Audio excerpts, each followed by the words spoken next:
Introduction. Hello, I'm Patrick Alexander. I've been teaching wine appreciation in South Florida for about a dozen years now at the University of Miami, at Books and Books, and currently at the Coral Gables Museum, who are sponsoring this evening's event. And also the well-known, much acclaimed author of The Book Lover's Guide to Wine. And this is my opportunity to please my publisher by promoting it. Consider it promoted. My real job this evening, my challenge, is to persuade an American audience that sherry is a jolly nice drink, and this really is going to be a challenge. It has a terrible reputation in America, despite being very much loved in England and obviously in Spain. And part of the reason is that it was never properly introduced to America. And until 1993, I think, the mid-90s, when Spain joined the European community, the name sherry was not protected. Therefore, South Africa, Cyprus,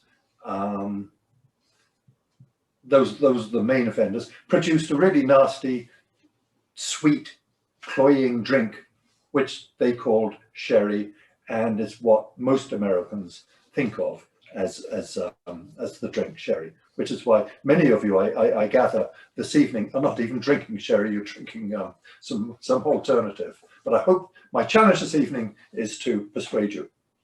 After all, it is one of the most popular drinks in England, and you guys like The Crown, you like Downton Abbey.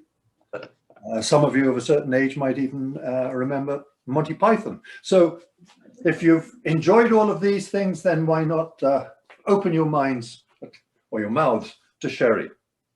The reputation is that it's cheap and nasty and sweet.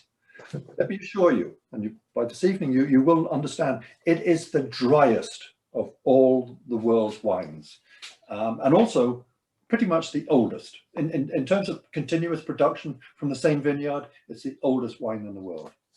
So, well, actually, talking of sherry, what I'm doing this evening, and I've sent you all a list of the different sherries, and I must admit, sherries are very complex. So it'll be not until the end of the evening that you understand why, when I'm talking about Finos and Olorosos and Pedro Jimenez's, hopefully by the end of the evening it will make sense. But what I'm tasting this evening, and probably what most of you are if you took my letter seriously, are all Finos. I have here a Manzarillo, a pure Fino, and an Amontillado. An Amontillado, of course, made famous by the American writer Edgar Allan Poe. The first two I have chilled, but I'm going to be serving the Amontillado at room temperature. So I'm pouring myself, if you permit me, a little Manzanilla.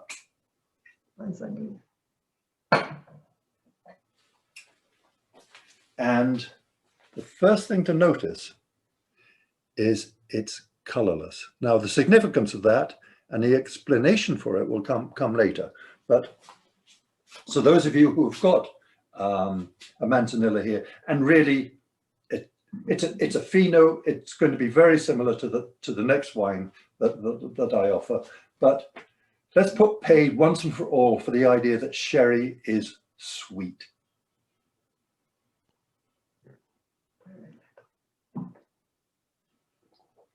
Bone dry. Bone dry, and when we think of a dry wine, we often tend to think of a tannic wine, and we associate the dryness with that puckering you get in your mouth, you know, where it shrivels up, and we don't get that at all. We don't get that at all with sherries. Give me a minute. Let's do a. Nobody in the waiting room? Good Lord. Let's do our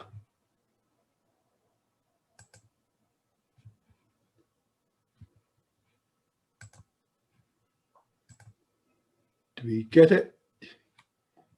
Oh, yeah, good. How do I get rid of this?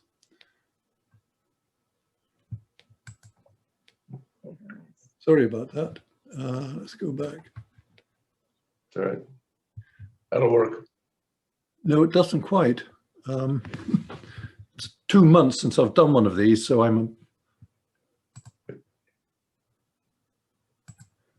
how do I get rid of all of this? Not share. It'll show your PowerPoint beautifully the way you've got it. It also shows your face. Yeah, I'm trying to get rid of everything else. You're going to be reading all my private correspondence, and Oh, I'm sorry about this. I'm going to mute myself. Stop share. There we go. Okay, let's try again.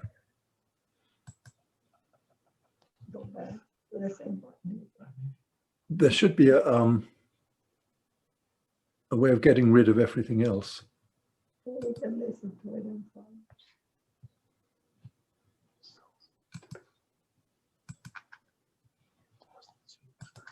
You probably need to choose share the application No, rather than sharing your screen. what can you see on the screen? Pleasures PowerPoint? and areas. PowerPoint. Can you see anything else? No, Their faces. No, that's Just it. the PowerPoint. Just the The PowerPoint. PowerPoint. Just the Okay. PowerPoint, Patrick. Okay, good, because I'm being distracted by everything else on my computer, which I'd really got. Okay, There. Should we go back? there we go. The pleasures of Jerez. that's his PowerPoint. Let me just give you an outline of what I plan to do this evening. First of all, I told you that sherry is the oldest wine in the world. So we need obviously to go through the history. It's 3,000 years old.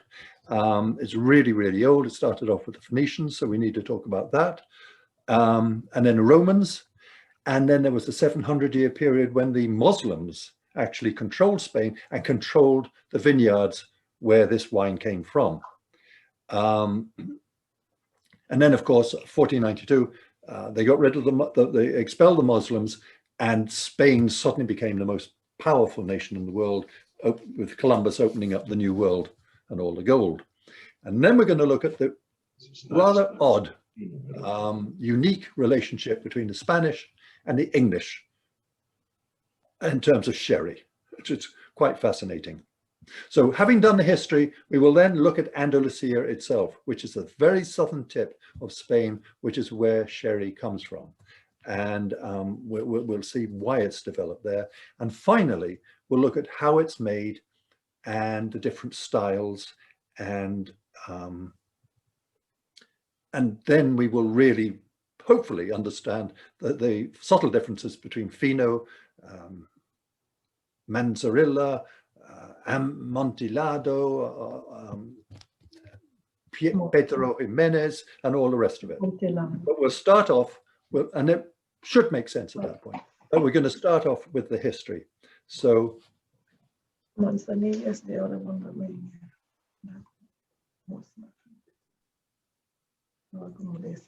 I think you need to mute everybody. I know that's, but I'm looking.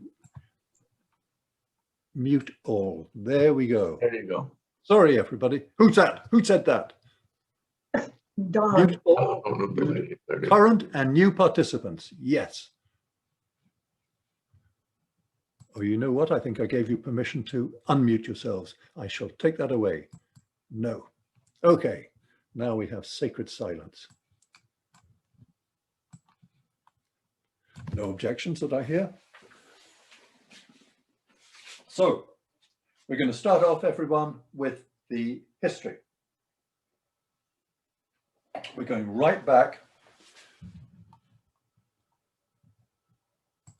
3,000 years to 1100 BC. And the Phoenicians planted the vineyards where this sherry, this very sherry we're drinking now, comes from. The Phoenicians were, they came from, it's not quite shown on the map, but they came from modern, what today we call Lebanon. And they spread all over the Mediterranean. and they were not so much colonists, colonials, as they were traders. They simply set up trading posts.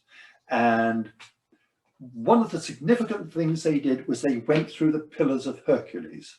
If you can see it there, because really civilization that we know of in history all took place around the Mediterranean. And that's where all the activity was. And when you went through today, the Straits of Gibraltar, what they call the Pillars of Hercules, you were going out into the unknown.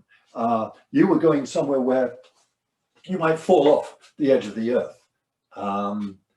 And so it was quite a brave thing for the Phoenicians to do that. And just through the Straits of Gibraltar, on the Atlantic coast, they founded the city of what today we call Cadiz. And you'll see that Cadiz plays a very, very, very important role in the history, not only of sherry, but of Spain itself.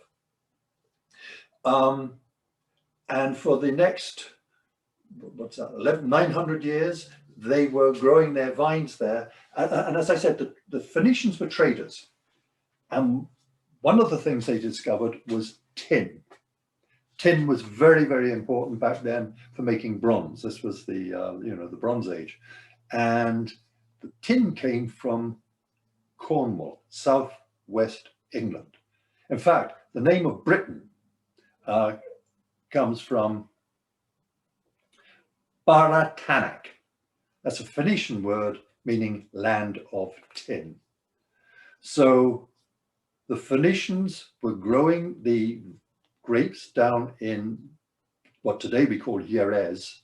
What they called back then was Jerez, just inland from today's Cadiz, and exchanging it for tin. And that trade of the wine from, let's call it sherry. I mean, that's the modern term, but let's make it simple.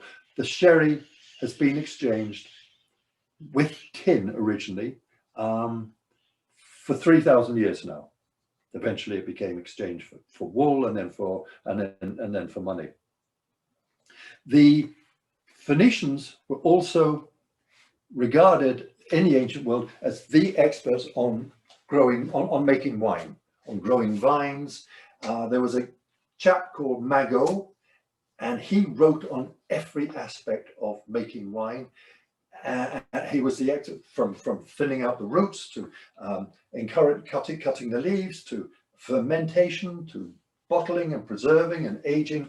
He was the world's authority. And unfortunately, we don't have anything that he wrote.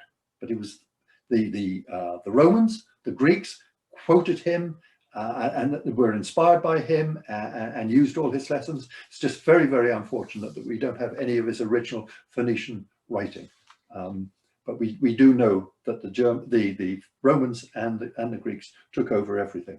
In fact, the Phoenician Empire, call it empire, the Phoenician existence, if you like, ended in 200 BC at the end of the Punic Wars, when the Romans decimated them, took over all their territory. And the Romans were pretty bitter about the Phoenicians or the Carthaginians. Not when they conquered Carthage, they didn't just knock down all the buildings, they burnt them all. And then they got plows, and they plowed, dug up all the land. And then, just to make their point clear, they got salt, and they salted everything. Nothing would ever grow there again. That was the end of Carthage. And of course, they did the usual raping and looting. But the only people that were spared from of the Phoenicians, of the Carthaginians, were the wine growers. And the Romans by then recognized the brilliance and the delights and the pleasures of wine. And in fact, the wines from Jerez, which the Romans called Seret vinum, were some of the most popular and accepted in the Roman Empire. And of course, they spread east. This is a map of the Roman Empire at its greatest extent. And of course, the Romans continued the trade with England. So England was still exporting tin and receiving the wines from Jerez. You can see just down there in the corner of the map, a little blue triangle, and I'll explain later why I've put a triangle there to signify the wines. So for at least 600 years, the Romans were promoting the wines from southern Spain, but eventually the Roman Empire fell in 400 AD. And we go through the Dark Ages. The Visigoths invaded Spain and controlled it. We don't know whether the trade of wine with England continued, or indeed whether the vineyards were producing much. The Visigoths didn't have the sophisticated infrastructure for trading, so probably the English weren't getting their sherry. We do know at that period they were drinking a lot of mead, so they were okay in that respect. That's why it's called the Dark Ages. But then enormous changes happened in 700. The Muslims swept across North Africa. I mean, quite extraordinary just how fast and successful they were.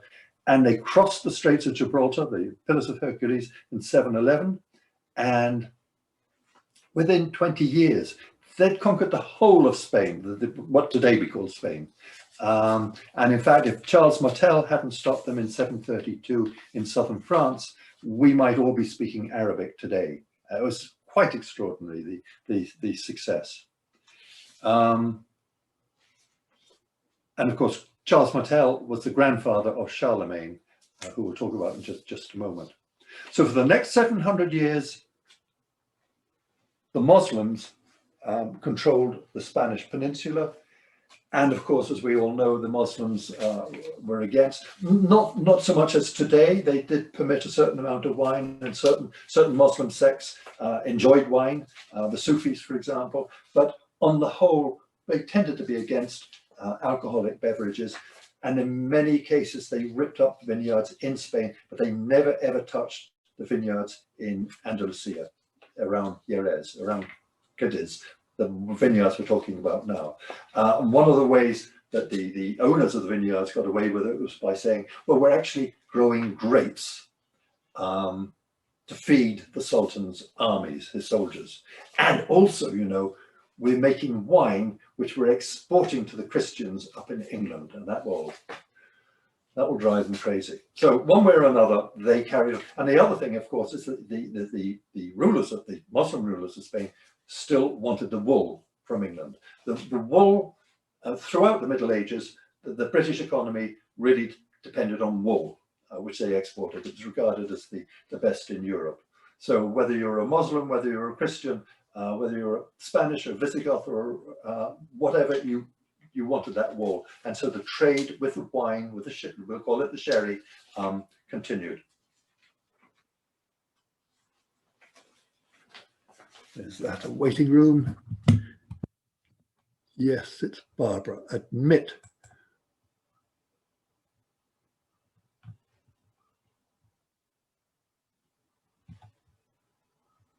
And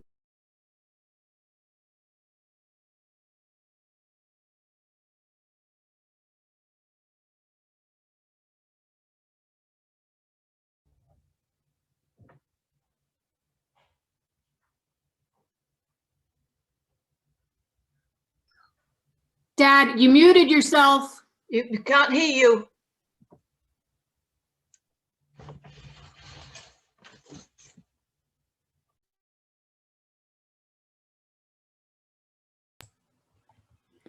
okay, can everyone hear me now? Wave your hands if you can. Thank you. And hopefully, no, I've unmuted. Barbara, it's all your fault.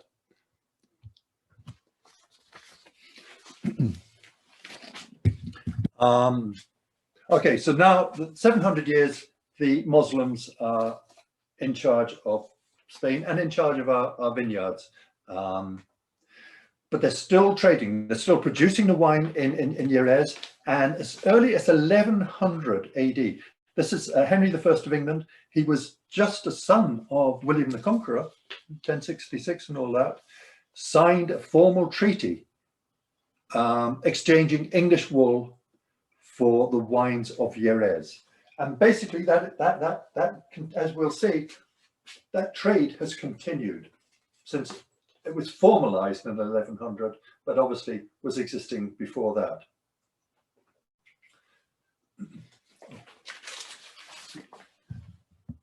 Barbara, you've upset everything now. Anyway, welcome. So this is the fullest extent of the Spanish conquest of Spain. Started in 711. And by the way, I don't know, hopefully you can read, but we're talking about Jerez. That's a little town, and we'll really be looking at it in detail later. But the Phoenicians call it Jerez. The Romans call it Ceret, obviously just a matter of pronunciation. The Arabs, the Muslims, when they were there, called it Shirish, and that's where we get the name, the English developed the name Sherry.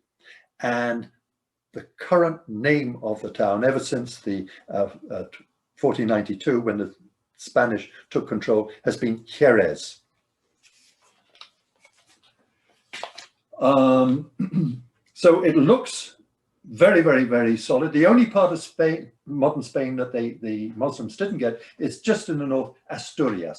And of course, that's where the Saint-Jacques de Compostela, my pointer doesn't work, unfortunately, on this, but that was the most important pilgrimage in the Middle Ages. And pilgrims came from London, from Canterbury, from Paris, from Cologne, from Prague, and they would cross Europe and they would go along the north coast and to Saint-Jacques de Compostela, and they still do. In fact, somebody just made a movie about it a couple of years ago. But that was the only part of Spain that wasn't conquered by the Muslims. However, as we will see, there were endless skirmishes between the Christians in the north and the Muslims in the south.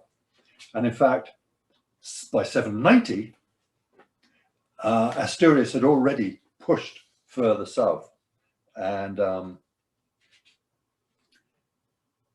Charlemagne himself, by then Charlemagne controlled modern France. He crossed the Pyrenees and came as far south as Barcelona, and on a very successful looting expedition, really to put the Muslims in their place. So there was although there was a back and forwards of skirmishing, the pressure moved slowly and south, and that's why it's called La Reconquista, from 790 till 1300. And now I said that Charlemagne came as far south as Barcelona very successfully, but on his way back, when he was crossing the Pyrenees, his rear guard, led by his nephew Roland, was ambushed. And Roland, because he saw himself as, I mean, all his men were saying, sound your horn, so your uncle will come back and save us. And his pride stopped him as a hero. And consequently, it was only when most of his men had been killed that he finally blew the horn, and too late for him. Charlemagne did come back, but by then all his men had been defeated. And of course, we have El Cid. So slightly later, but again, early 11th century. The thing about El Cid was he was a Castilian knight, but he fought for various kingdoms, and we'll see in a moment that we can't talk about the Christians as a unity. They're a bunch of squabbling kingdoms. So El Cid started fighting for the Castilians. Then he did some work for the kingdom of Aragon, and then joined the Muslims and fought for the Muslims. So there was this backwards and forwards. But what I'm trying to say is along this border, we've got all these legends and myths and beautiful songs and beautiful literature, but it comes from this conflict between the Christians and the Muslims. And again, it's very simplistic to think, oh, well, they're all the Christians in the north and they're moving south against the Muslims. They're not. You can see here, we've got a whole bunch of different kingdoms. We've got the Galicia in the extreme west, and then Asturias and Castilla and Aragon and Catalonia, and they're all fighting amongst each other and jostling for position and intermarrying and doing deals with the Muslims to the south. Now I'm showing on this map a unified, all the Muslims together. They're not. They're all fighting and squabbling, and you've got the Emir of Cordoba, and you've got the Sultan of Granada, and the so-and-so of Saragossa, and they're all rivaling and working with Christian princes and Christian knights as well. But there is still a steady southern movement. And you can see here by 1150, Castile, the central kingdom there, has become the most important and the most dominant, or it's certainly, showing its shoulders. And we will see that it does become indeed very, very dry. Sorry, I'm getting a little dry.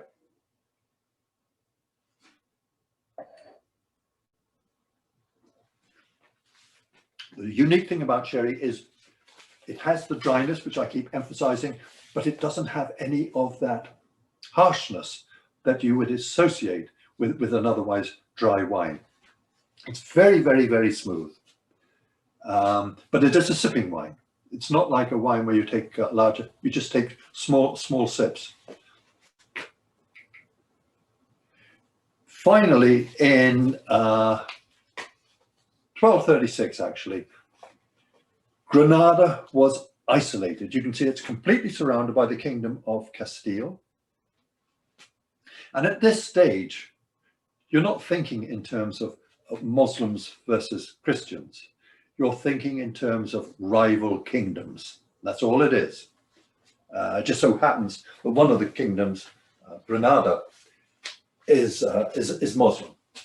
But they're all doing deals with each other and squabbling. And for a couple of hundred years, from 1236 to 1492, Granada was a unique, independent kingdom,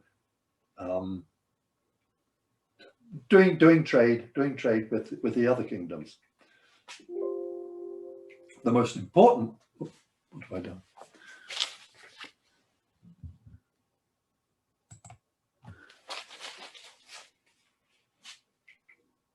The most important trade, however, that was going on, as you can see, the Kingdom of Castile has surrounded Granada. So the King of Castile now controls Cadiz and Jerez and the vineyards producing sherry. And don't forget, the English soaking up this sherry and sending down the wool. So the King of Castile was extremely excited about this. This was, this is his international gateway. It was bringing in wool, which was very, very valuable. So he really encouraged the English traders to stay there in Jerez. And very unique in the Middle Ages, he allowed the English traders to carry arms. They could carry their swords. Normally, if you were a trader in a foreign country, you wouldn't be allowed to be armed for obvious political reasons. So that was a big concession that the King of Castile gave to the English traders. He also removed all export taxes on wine going to England. And likewise, the kings of England removed the export tax on wool going down to southern Spain. So it was a really beneficial, very happy relationship, which had been going on for a few hundred years, and is going to continue despite all the changes that we're going to see.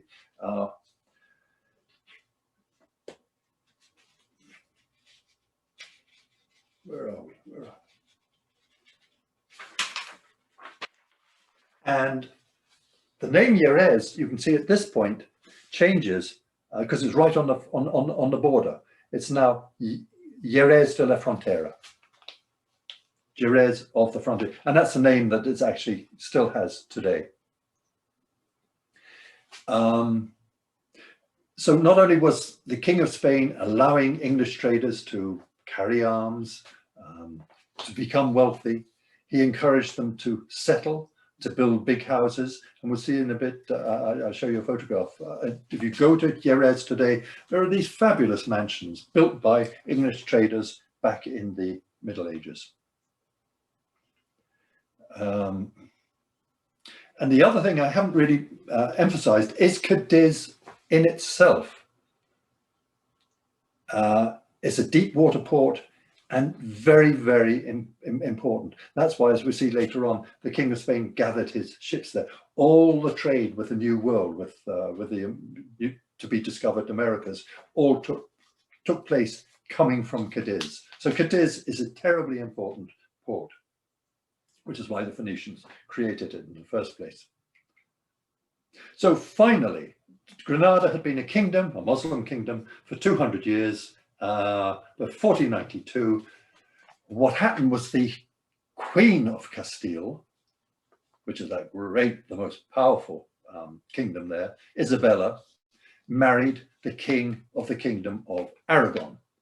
Isabel and Ferdinand, they call themselves the Catholic monarchs, and they invaded Granada and defeated it. So we see here the official surrender of Muhammad the 12th of Granada to Ferdinand, King of Aragon, and Isabella of Castile. And at that point, they expelled all the Muslims from what today we call Spain.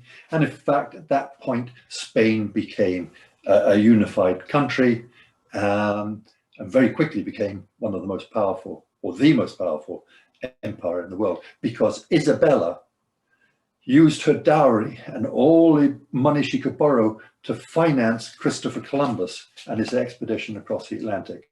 And very quickly, of course, Spain was bringing in gold, as we'll see in a moment, in return for wine. But before we get to that, I just want to mention Isabella and Ferdinand, very, very interesting couple, because they had 4 daughters and 1 son. And Isabella was so good at marrying them off. She married 1 daughter to the King of Portugal. She married another daughter to the Habsburg Empire, and it became the Holy Roman Empire, which, you know, immediately gave them the Austrian Empire and the Netherlands and the Holy Roman Empire. And she married the youngest daughter to King Henry VIII of England.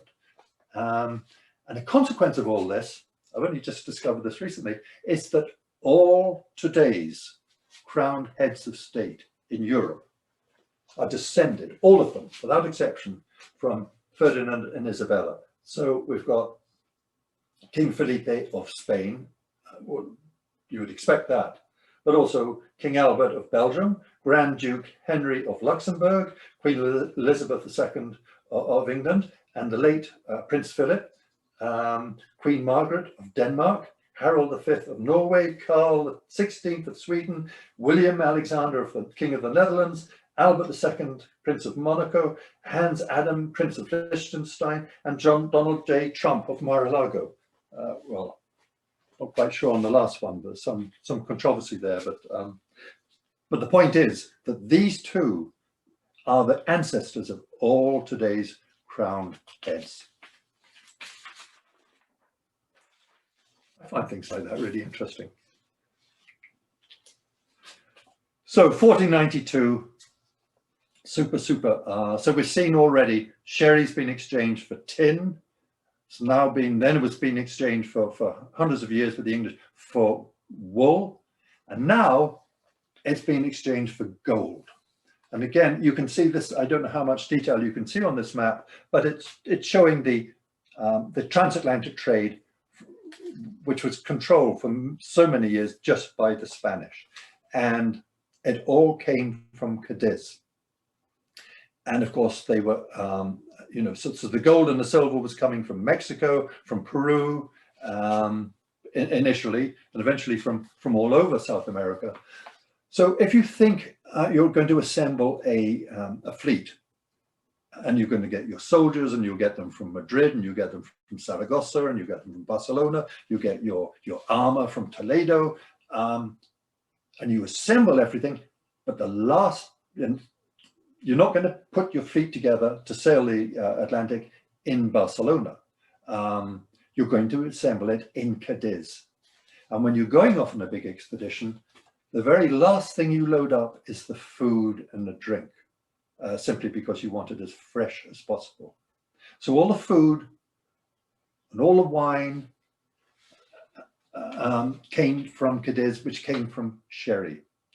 And so, for example, when Cortez was the main conquistador who really populated, if you like, the New World, South America.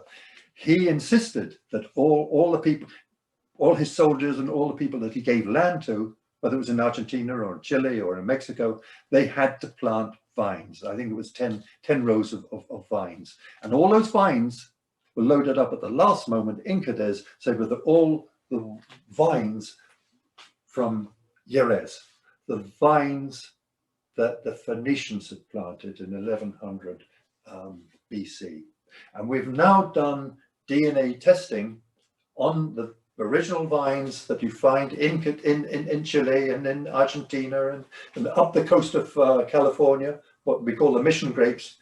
And the DNA shows that they are the Palomino grapes from Jerez that we use to make this wine. Gives me chills just thinking about it.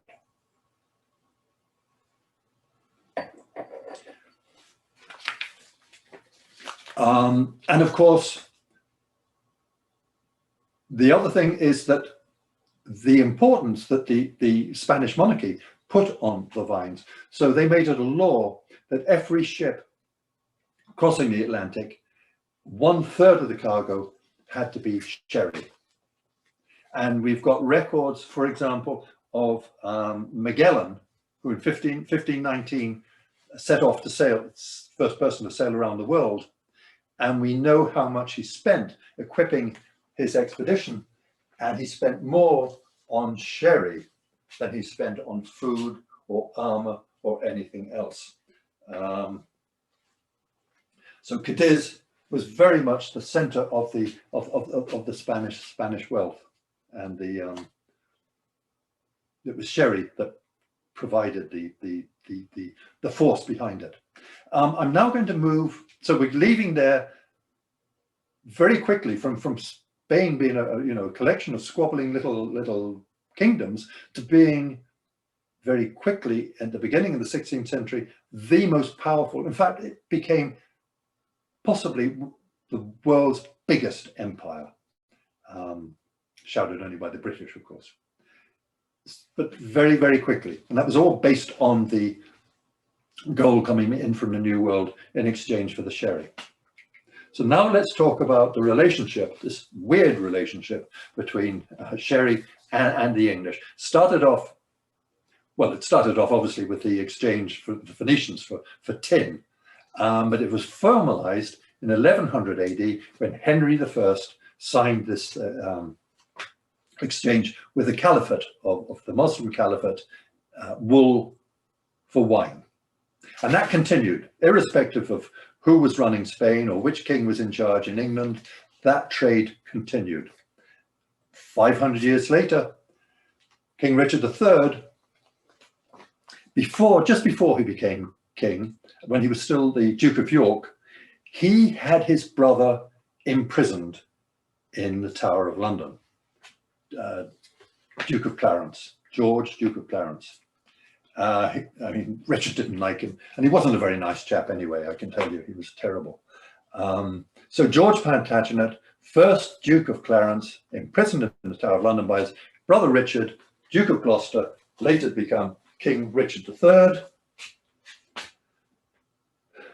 They drowned him in a barrel of sherry. Way to go. I mean, this is a historical fact, but Shakespeare took this further. There's a wonderful scene in the play Richard III where Richard decides to have him killed, and he sends a couple of his thugs to do the deed, and Shakespeare very imaginatively calls them first murderer and second murderer. And they get to the Tower of London, and George, Duke of Clarence, is asleep in his cell. They come in, and he wakes up, and he says, "Hey, where art thou, keeper? Give me a cup of wine." And the second murderer has this wonderful line: "You shall have wine enough, me lord, anon. I love thee anon. And then they pick him up and they dump him in the barrel until he drowns. So, you know, very significant part of why how the English love their sherry. But the relationship between the Spanish and King Henry VIII is a contemporary of Isabel and Ferdinand, and they give him their youngest daughter, Catherine of Aragon, as his first wife. And we actually have a letter from her to her mother describing how delighted Henry was to receive his wedding present, which was a dozen barrels of sherry. And he really appreciated that.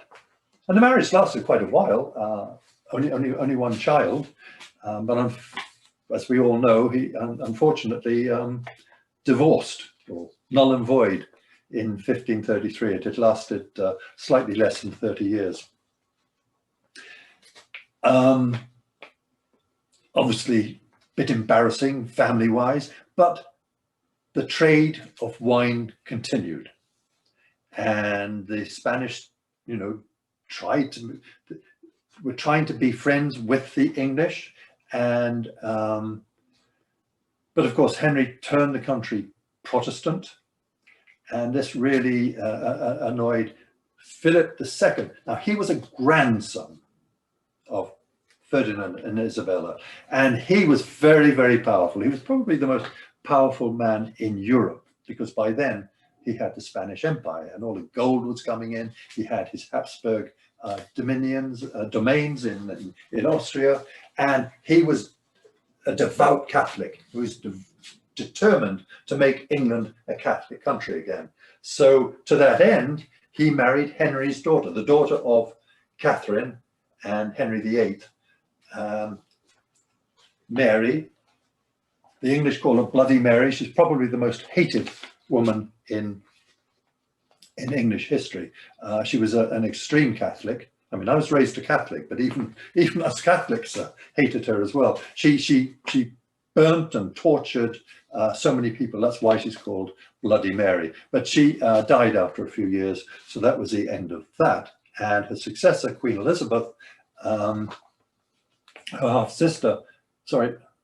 half-sister became queen and reverted to Protestantism. So Philip, always up at, you know, hopeful, he proposed marriage to Elizabeth. She kept turning him down, and then eventually she executed Mary, Queen of Scots, who was a Catholic, and that's when Philip realized that the only way to make England a Catholic country again was to invade it. But before we get onto that, let's look at English love of sherry. To the point, Shakespeare's friend Ben Jonson was our first poet laureate, and we know that Shakespeare and Jonson used to go carousing around the taverns of Southwark, drinking what they call sack. That was, for whatever reason, that was the English term for sherry. And after Shakespeare's death, Jonson was made poet laureate, and his payment was a barrel of sherry. And a barrel of sherry is 500 litres. It's 700 bottles of sherry. And that tradition has continued ever since. So our last poet laureate, very nice lady, called Carol Ann Duffy, she got her barrel. And our current laureate, Simon Armitage, who became laureate in 2019, he was like Carol. He was flown down to Jerez. He tasted all the wines in the bodega, picked his barrel, and then rather than give him the barrel, they put it into bottles, and he has his 700 bottles, which should last him 10 years, which is how long you are a poet laureate in England. At this point, I'm now switching to a Fino. If you remember, I've been tasting a Mansarella,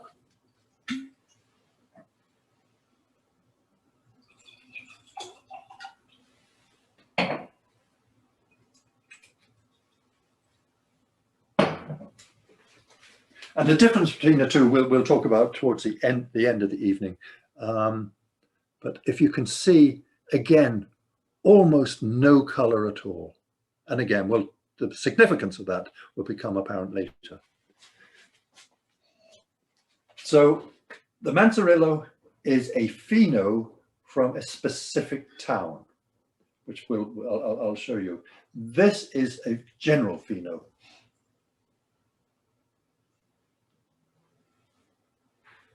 Incredibly smooth, but bone dry, just like the other one.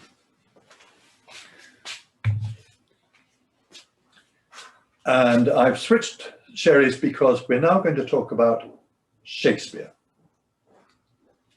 And Shakespeare had an enormous, as I think you've gathered, love of sherry. And he refers to sherry enthusiastically in several plays. Richard II, Richard III, which we've just seen, Henry IV, Henry VI, Midsummer's Night Dream, and The Merry Wives of Windsor. But the most powerful endorsement of sherry is in Henry IV.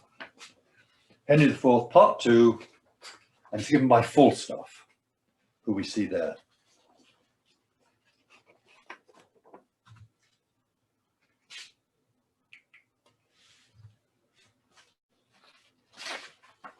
Another part of the forest. So Falstaff, talking about sherry, says, "A good sherry hath a twofold benefit. It rises into the brain and gets rid of all the dull and bookish, foolish thoughts that cloud it.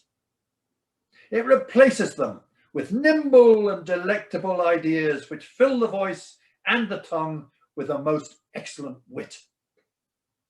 The second property of your most excellent sherry is the warming of the blood. Before the sherry, the blood was cold and settled, left the liver white and pale, which is the badge of nervousness and cowardice.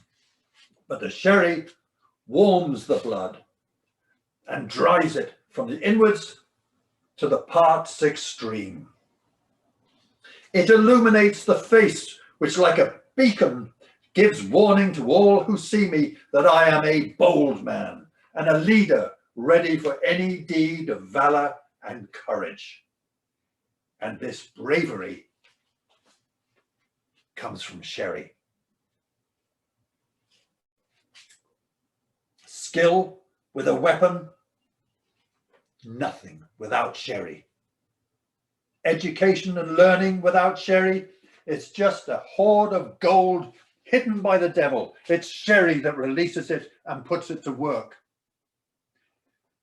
If I had 1,000 sons, the one important lesson that I would impress upon them should be to forswear weak beer and drink nothing but sherry. Falstaff was a man who knew what he liked, till he didn't. Okay, back to the history. If you remember, the last thing we saw was Mary, Queen of Scots, had been executed. King Philip II had given up all hope of marrying and peacefully converting the English. And this all happened in 1587. Mary was executed. Rather cute little picture here. You can see her little dog. A bit heartbreaking. And apparently when her body was lifted up, the little dog was wrapped up next to her head. So Philip decides to gather an armada. And as I mentioned earlier, when you're putting together a fleet, your provisions and everything else can come from all over, but you gather. The final step is bring them all together into Cadiz harbour before you set off. Well, Queen Elizabeth had got wind of what was going on, and so she sent Sir Francis Drake down to sniff out and see what was happening, because that was the, here were the consequences. You know, if we went to war, there'd be no more sherry. And we've been having sherry in England from Spain for hundreds and hundreds of years. So this was a tremendously threatening situation. So Drake goes down there, sees this, the Spanish fleet all together, like fish in a barrel, all in, and he moves in and sinks them all. 37 ships sunk, and four were captured, loaded up with gold. They'd just come back from South America, and one of the those are obviously bad things to happen to the Spanish. But one of the less known is he came across 6,000 tons of treated oak, which is going to be used for building ships and barrels, and he destroyed it all. So consequently, didn't seem a big thing at the time. I mean, bit of a nuisance. But the following year, when the King of Spain, when Philip put together a second armada, the more famous armada, the one that actually sailed off and did go around unsuccessfully around the coast of England, it was using unseasoned oak. So all the barrels leaked, the food rotted, the wine seeped out, and the gunpowder was wet. Plus, you know, boats which had been made with the unseasoned timber sank. So that was one of the consequences of Drake's attack on Cadiz. It was a fierce battle, as you can see there. But the most significant thing that for our point this evening is that on the quay he spied 2,900 barrels of sherry, and he loaded them onto his boats and took them back to England and gave them to the Queen Elizabeth, who thought they were very, very nice. Thank you very much. And you can imagine, I mean, the population of England in those days was much, much smaller than it is today. So you've got the equivalent of about 2.5 million bottles of sherry loosed upon the population. The English have been addicted to sherry ever since. Now, I know it's going to be hard for you to see the map down there, but that is actually the map we've got that Drake used before his attack. And as you can see, as you can imagine, it's very, very detailed. And obviously, the only way he could have got all that information was by on-the-ground spies. So Spanish worked that out as well pretty quickly. And the Inquisition moved in, and basically all those English traders in their fancy houses with their swords were immediately rounded up, tortured, and either converted to Catholicism or renounced the Queen of England or whatever, but they became good Spanish citizens. And of course, this was a time when the war between the Catholic South and the Protestant North was evolving, so the Spanish Inquisition was becoming increasingly important. But as a result of this, and of course, a lot of English people didn't like Henry's conversion to, or Elizabeth's conversion to Protestantism. So a lot of English Catholics and Irish Catholics fled to Spain and got into the sherry business. And we call them, well, they were called the sherry barons.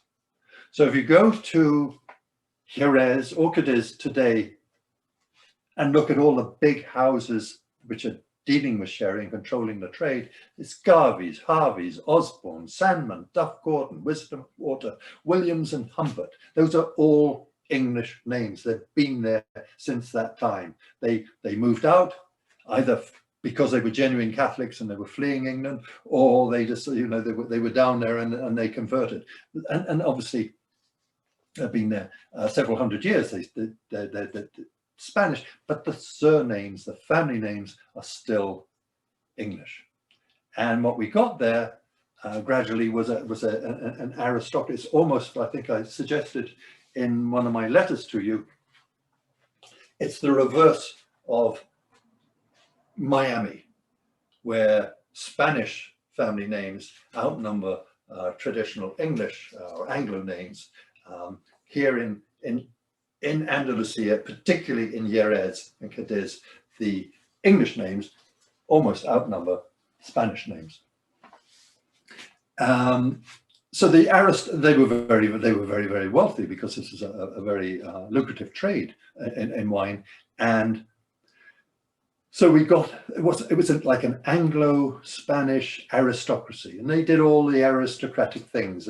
And which continues today. They breed purebred horses. There's a whole This is just one example of one of the mansions down in Jerez today, but they have these wonderful houses, and from what I gather, this sort of aristocracy still exists down there, and it's all made possible by sherry. It's all based on sherry. It's not just the aristocracy. We've also got humble boys from Liverpool. This is just an example I came across. These are the Beatles sometime in the 60s down in Jerez signing the sign. You can see George there. And this is a tradition down in Jerez. People sign the barrels. If you're famous, we saw earlier a photograph of the poet laureate signing his barrel of sherry. And here we've got John, Paul, George and Ringo doing the same.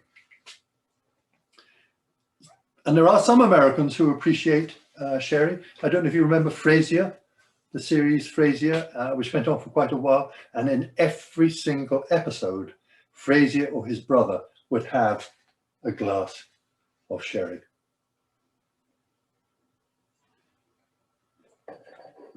Interestingly enough, the very final episode, at the end of the final series, they ran out of sherry. I don't know whether that was a deliberate metaphor, explaining why the series ended, but that was it. Before I just want to digress for a moment just on this British control in foreign countries of the wine trade. Here we have in Jerez, as I said, if you go there today, Garvey, Duff Gordon, Wisdom and Walter, Bias, Harvey's, Osborne, Sandman, Williams, they're all English names and have been there for several hundred years. And that bottle there is Osborne. It's an English name. And interestingly, one of the famous Spanish sherries is Tío Pepe, but originally it was called Murphy because it was the family who owned it were Irish and they were Murphys. My mother was a Murphy. But same thing in Portugal. In Porto, if you go to Porto, and I used to do a lot of business in Porto, I was in the software business rather than the wine business. But again, Porto, even more than southern Spain, is controlled by these old 16th, 17th century English families. Churchill, Coburn, Smithies, Croft. This bottle here is Taylor. They're still there. You see all their offices. They control the business down in Porto. And the same is true in in Bordeaux, in France. Again, since it started actually way back in the 14th century, but certainly since the late 18th century, English families are down there, the Bartons, Berry Brothers, Johnson, Talbot. This particular bottle is Lynch-Barge, which is an Irish family. Again, been there several hundred years, but it's this thing of the English, they don't trust the foreigners. They have to be down there themselves, watching and counting and keeping control of things. So we've talked of the history of sherry. We're now going to talk about where it comes from. Andalusia, southernmost part of Spain. Jerez is just a small part of Andalusia, and that included the Kingdom of Granada. So in many ways, the Moorish influence is stronger in this part of Spain than anywhere else. It includes, if you can see on the map there, includes Granada. This is where flamenco comes from. We talk about Coral Gables and George Merrick being influenced by Spain. the Spanish architecture. It's not really Spanish architecture down here in Coral Gables. It's Moorish architecture. It's the architecture of Andalusia. The balconies, the plazas, the arches everywhere, the fountains, the cupolas on tops of buildings. These are all Moorish influence rather than just sort of some generic Spanish influence. And what's interesting is the Osborne Bull. You see it at the top there. They're 45 feet high, and you drive anywhere in Spain and you're out in the country and you see a range of hills over there, and there's this 45 anatomically correct bull standing there. And it was originally just an advertising billboard, if you like, by the Osborne company. But it became so identified with Spain that the Spanish government have now made it a national symbol, and all these bulls are protected. There's something like 90 of them around the country.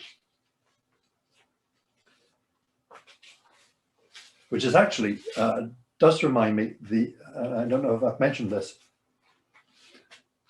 wherever you go in wine producing countries, it's the local wine, which, so you're in Bordeaux, you're going to be drinking, you might be able to find some Burgundy, but mostly you'll be drinking Bordeaux. If you're in Barcelona, you're going to be drinking the local wines there. But wherever you go in Spain, you will get sherry. And in fact, my introduction to sherry was in San Sebastian, which is a port on the north coast of Spain, on the French border, and I'll never ever forget it. It was just a big bar overlooking the bay with these great big barrels, and they were pouring the sherry from there. Anywhere you go in Spain, yes, you have your local wines, but they all drink sherry, the dry sherry. And hence the bulls everywhere you go. So why from Jerez? You see the triangle I put there is between, in the north, Sanlúcar de Barrameda, Jerez, which is where the Phoenicians originally planted the vineyards, and Santa Maria in the south. So let's talk about the climate first of all. You get 300 days of hot, dry sun. And there's also this burning wind which comes through. It's called a Levant wind. They say it drives people mad. It cooks the grapes. It's very, very, very hot. And they also get, after 300 days of dry heat, they have 65 days of rain.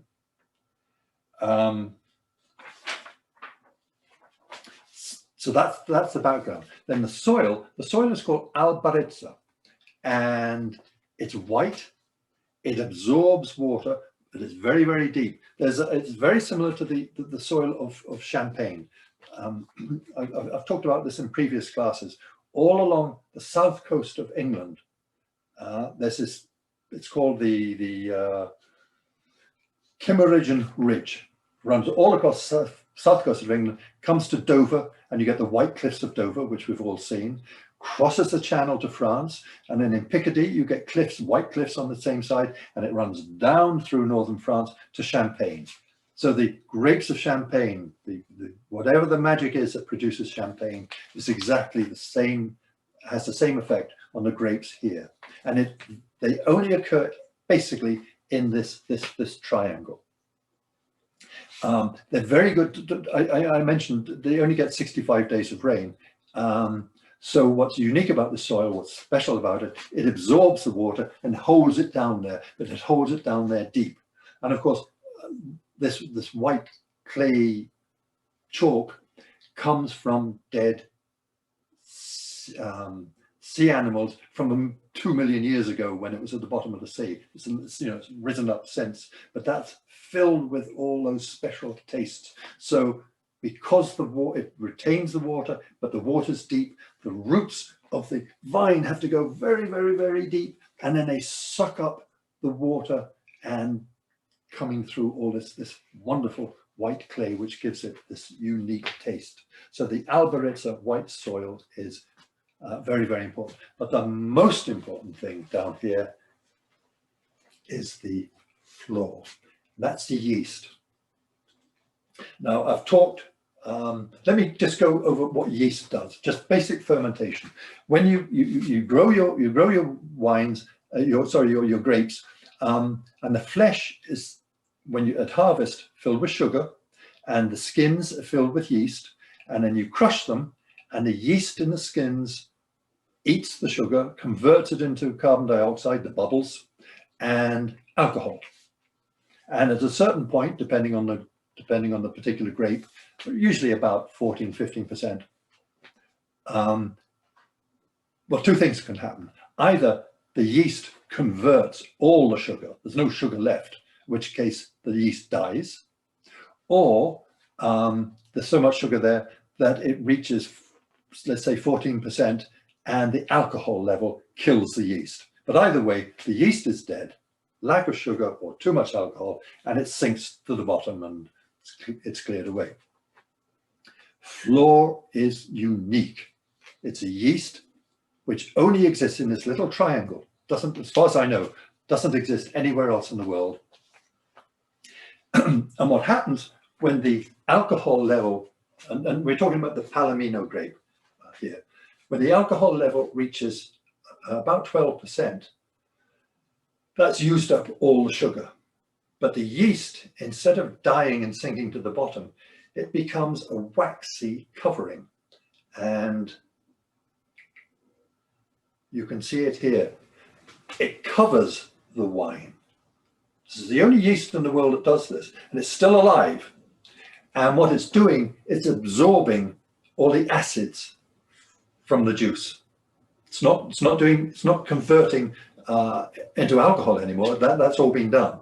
What it's doing now are two things. It's absorbing from underneath all the acids and impurities, and from the top, it's protecting the juice from the oxygen. So that's why sherry barrels, you can see, normally wine barrels are filled absolutely to the top. And because they're made of oak, they evaporate a bit. So, you know, over the months, the wine evaporates and leaves the barrel, which means that the top of between the top of the barrel and the surface of air can get in. So that's why it's very important in a winery that they go around topping up the barrels to make sure that the air isn't affecting the juice. The opposite is, and it's unique to sherry barrels, they only fill them up 5–6. They talk about leaving a space of 2 fists at the top, and that's so that the floor can develop, and that adds these magical taste to the wine, but it's protecting it from the oxygen. Now the middle picture, so you can see that the top and the bottom picture here, the floor providing a cover across the juice. The middle picture shows what's called a Venezia, and that's a little silver cup with a long whip-like handle. And we'll see in a minute how that's used, but that's dipped in every day. It's dipped in through the top of the barrel, and it's pulled out. We've got our triangle again. Everything I'm saying is unique to this triangle. And here we are. We have a couple of Veneciadores using the Venezia, and they do this. I mean, they're being a bit flamboyant about it, obviously for the tourist trade, but this does go on every single day, particularly for the first couple of months of fermentation, and they're testing it daily. And the thing that they want to do is, we're getting closer to why these are finos and not olorosos.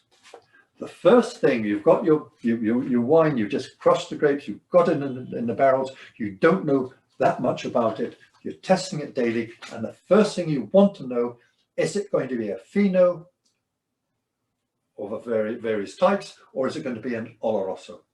And so at that point, there's two stages in making sherry. First one we've seen, you ferment it in a normal way, then you've used up all the sugar. You've reached an alcohol level of about 12%. The Palomino grape doesn't really produce much more than that. So you've got your juice, it's at 12%, the floor floats on top, and then the second stage is you fortify it. Sherry is a fortified wine. That means you're going to add some brandy, but you have a choice of 2 levels of brandy.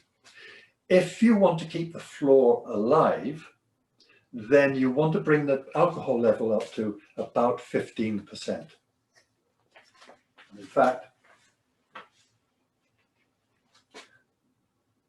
my Manzanilla here and the Fino are 15%. And at 15%, the floor flourishes. It's very happy, 15%. If the alcohol level is less, if it's like 13.5 or 14%, the floor will crumble, in which case it won't work. And if the alcohol level is higher than 16, then that will kill the floor. So the first thing you're deciding, do we want this wine to be a Fino? If so, then we'll raise the alcohol level to like 15, like I've got here. Or if we decide we want it to be an Oloroso, then we'll kill the floor and we'll raise the alcohol level to 18%. So that's what they're deciding here. Is this going to be an Oloroso or a Fino? And they do that by marking the barrels. So if you get one stroke, a chalk stroke down the barrel, that means it's the finest flavor. And it's going to be good for a Fino. If it's heavier bodied, slightly coarser, then okay, it's going to be an Oloroso. So you put 2 strokes. If you're not quite sure, then 1 stroke with a little dot. Keep an eye on it. And if it's really, pretty rough, you put 3 strokes on the barrel, and then you're going to turn that into the brandy, which is going to be used for fortifying all the better stuff. And while we're looking at this slide, you can see starting on your right, that's a Manzanillo, colorless. Then we have a Fino, then an Amontillado, which we'll look at in just a moment, darker. And the Oloroso is definitely darker. And the reason for that is, as I said, we've decided it's going to be an Oloroso, so it's going to have no floor, and that no floor means it's not protected from oxygen, and that means the oxygen will get at it and oxidize it and make it a darker color. And then finally, we've got the Pedro Jimenez, which is almost black. And that's a whole separate thing, which we'll talk about later. But the main thing is the difference between the Finos and the Olorosos. Now,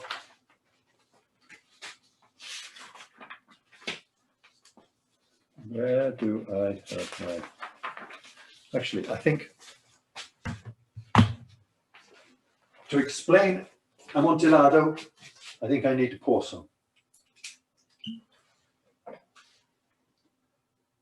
And I know Marianne has a very expensive Amontillado.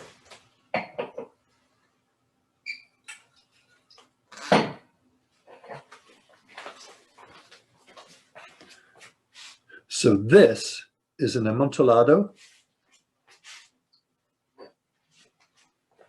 This is my Fino, and you can see the difference in color.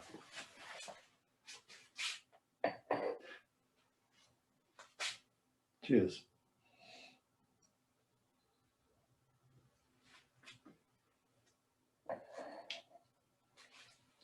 Smooth, but much more body, much more round. What happens is you're making a Fino. You've decided this wine is good enough quality. It's going to be a Fino. It's going to be Manzanilla. The floor is on it. But then something goes wrong, just because we're talking about nature here. For no particular reason, the winemaker hasn't decided to make an Amontillado. He's trying to make a Fino or a Manzanella. But for whatever reason, the floor crumbles, doesn't work, in which case the Fino is now exposed to oxygen. And at that point, you decide, that's when you decide, okay, it's going to be an Amontillado. So at that point, you add more brandy. So here, my Amontillado has 17.5% alcohol. In other words, the winemaker at that point realized that this is not going to be a Fino because the floor has, for whatever reason, it's not working. Therefore, we'll make it an Amontillado. So an Amontillado and an Oloroso are almost the same color, but this is the Amontillado. This had good enough quality to be a Fino. It was just that the floor broke, and therefore that's why it's now an Amontillado. This is probably my favorite of all the sherries. And by the way, the first two were chilled. The two Finos, the Manzanella and the Fino were chilled. And this is a personal preference. I like Amontillado at room temperature. But again, a lot of people will serve it chilled.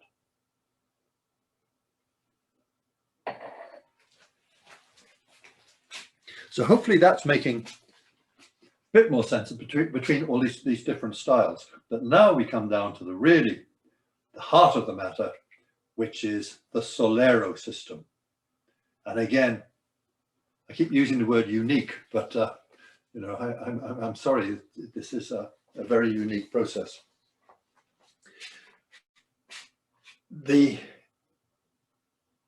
Let's put it this way, and you see some, well, you can see some photographs there, you see more photographs where the barrels in the bodegas are piled up one above the other. And and that's where the wine is maturing. All the barrels are not filled at the top, as I said, they're 5, 6 filled. So you've got the floor on covering the juice in each of the barrels. And when you decide you're going to bottle some of your wine, you go to the very bottom layer and you take the wine from the bottom layer and you put that in the bottles and you empty the bottom layer by about between a fifth and a third. That's what goes into the bottles. You top up. So now you know you've got a third missing from your bottom layer. So you top up the bottom layer with the wine from the top layer, from the second layer, and you top up that layer with the wine from the next layer, all the way up to the top. And in the top layer, that's where you put your new wine. So if you can think about this, the wines are mixing. So when we take the top layer next year and put it into the layer below, some of it will be this year's wine, I mean the new wine, and some of it will be the wine that has been there, well, who knows how long. And we'll see in just a moment, some of these Cholera systems have been going for 200 or 300 years.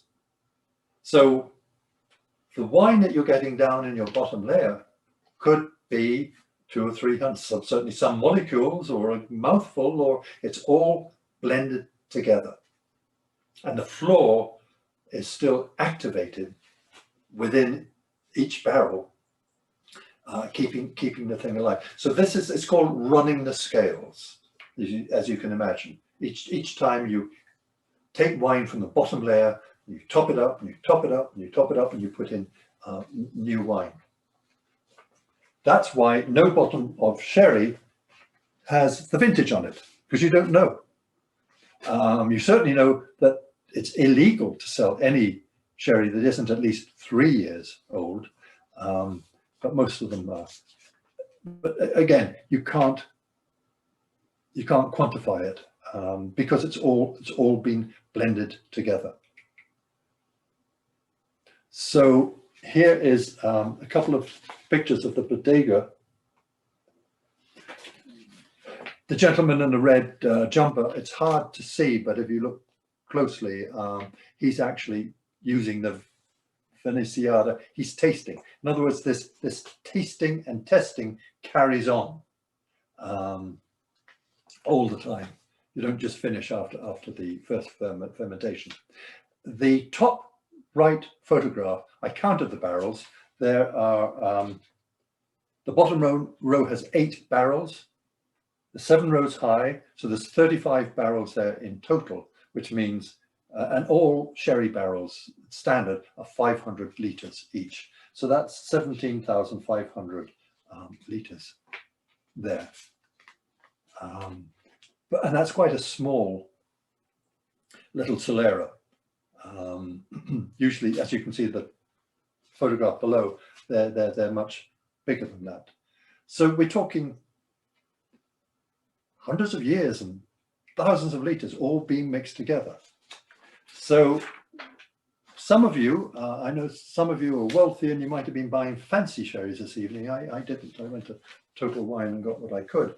But you might come across VORS, very old rare sherry, or VOS, very old sherry. This is the way that they've developed of, you can't age sherries, but it's a way of controlling it. They use carbon, well, so you're a sherry manufacturer. You go along to the Consejo Regulador in Jerez, the regulation council, and they have experts there who taste it. They examine all your paperwork of where you bought the grapes and when and all of that sort of stuff. The most important thing they do is carbon-14 testing, and they're able to say whether the minimum age of the grape, of the juice that you're offering them, is 20 years or VORS 30 years. And then after that, if they give you the certificate that allows you to put VORS on your label, one of the rules is that for every litre that you sell, you must retain 30 litres. And this is a way of regulating that, that this mixture will carry on ad infinitum. But other than that, there's no vintage on a label of a bottle of sherry. We see in just a moment of some very extremely expensive sherries, but they are simply saying they've come from a Solero that's been going for several hundred years. Slightly different thing. You can't guarantee, you can't put a year on the label. So let's talk about styles. The Fino is what I have been tasting this evening, and I think probably most of you have. So the Manzarella, the one that I started with, it's a Fino. It's from the triangle. The only difference between the Manzarella and all the others is it comes from that little town, San Luca. I'm not going to go back, but if you remember the triangle, the very top of the triangle was a little coastal town called San Luca. And apparently, because of the strong winds that come there, it's got a much thicker layer of floor than anywhere else in the triangle, and it has a saltier taste from the sea air. Now, I'll be frank, and I've done my serious research, as you can imagine. I couldn't tell you the difference between the Manzanilla and a Fino. I was able to see that one is slightly darker than the other, but really the taste. But that's supposedly the difference. The Manzanilla can only come from the little town of San Luca. And then again, the Amontillado, as I've explained, that's almost an accident. You don't set out to make an Amontillado. You set out to make the very best Fino or Manzanillo, but if the floor doesn't hold, if something goes wrong, then you turn it into an Amontillado. But it starts off on the basis of being the very best quality. And in the Oloroso style, that is never exposed to flaw. You go through the initial fermentation, you're doing that, tasting it, and you decide it doesn't have the quality that's going to make a Fino. So the moment that the first fermentation is finished, when you put in, it's called a distillerado, the brandy, at that point, you take it up to, what have I got here? Oh, if it's an oil, so you're going to take it up to 18-20% of alcohol. And then I just mentioned creams here. You know, part of the bad reputation for sherry being a bit sweet and nasty are the creams, where they mix them with other grapes, they sweeten it, it's thicker. Harvey's Bristol cream. I mean, I remember that growing up in England, sort of an Aunt Emily would have a bottle of Harvey's Bristol cream, and each Easter if we were there, she would pour out a little glass and then cork it up, and you know, pretty nasty. But that's why sherry does have a bad reputation, because of the creams. And then finally, Pedro Jimenez. This is different. For a start, Pedro Jimenez is the name of the grape, not the style. And the Pedro Jimenez grape does not grow in that little triangle. It doesn't like that white soil. The Pedro Jimenez grape grows inland and around Cordoba, but it's brought in. And it's very, very sweet grape. It has 23% sugar. And then what they do is they don't immediately ferment it. They put it in baskets and in the sun. And the sun, I told you about the wind, this hot, dry wind, the Levant wind, which comes through Cadiz, and that cooks the grapes and raises the sugar level from 23% up to 50%. And then they put it through what's called noble rot, same process that the grapes go through in Tokai in Hungary, or Sauterne in southern Bordeaux, makes them very alcoholic, very sweet. And the result is Pedro Jimenez is a very, very sweet and powerful and expensive sherry. But as I've said, over vanilla, wonderful, wonderful. So finally, let's talk about really unique sherries. And by the way, hopefully you've noticed in all the photographs I've shown you of these bodegas with all the barrels, there's enormous space.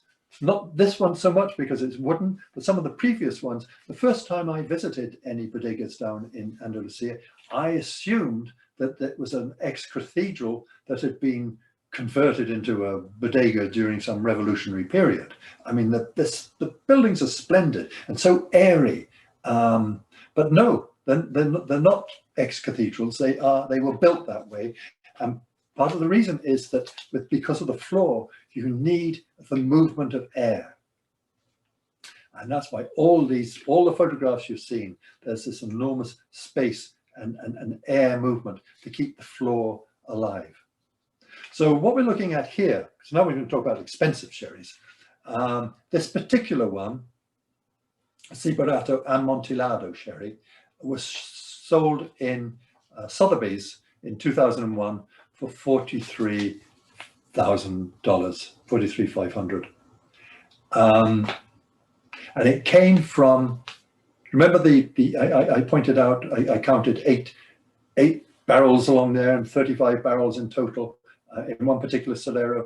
This comes from a Cholera which has 106 barrels, and it's been in non-stop continuing operation since 1792. So the grapes, the juice that gets into that barrel, could be 200 or 300 years old. That's why it hit $43,500 at Sotheby's. Now, the bottle itself, even though it was from Osborne down in Andalusia, the bottle itself came from the Massandra winery where it was stored. The Massandra winery was built by Tsar Nicholas in the Crimea, southern Ukraine. And the Tsars, you know, in the late 19th century, they were the wealthiest, some of the wealthiest aristocrats in Europe, and they loved their wines. They bought all the Chateau d'Yquem from Bordeaux. They loved sherry. And this place, the Massandra winery in the Crimea, apparently has the biggest collection of expensive wines in the world. It certainly has the biggest collection of old sherries. And it was a pride of the Tsars. And there was one particular bottle of sherry, which was 1775, belonged to Catherine the Great. Unfortunately, she died before she was able to drink it, but it's there. And as you may or may not be aware, Vladimir Putin, or the Russians, invaded the Crimea in 2013 and in Ukraine. And in 2014, Vladimir Putin strutted through the Massandra winery, which now belonged to him, in his opinion, accompanied by Silvio Berlusconi, president at the time, president of Italy, another fine gentleman. And the two of them strutting through the winery came across Catherine the Great's bottle, 1775 sherry, corked it, sat down and drank the whole thing. It was valued at $100,000 for that particular bottle, and the Ukrainian government is currently suing them for stealing state property. Well, you know, if you're president, you can do things like that. So I hope you're enjoying the sherry. I hope I've opened a few eyes, you know, to the possibilities, if not to the history, at least to the taste, at least to the history. And if you have any more questions about it, I'll be very, very happy. As you can tell, I'm pretty passionate about sherry, and I'd like to become an ambassador of sherry and convert you all to it. So Thank you very much.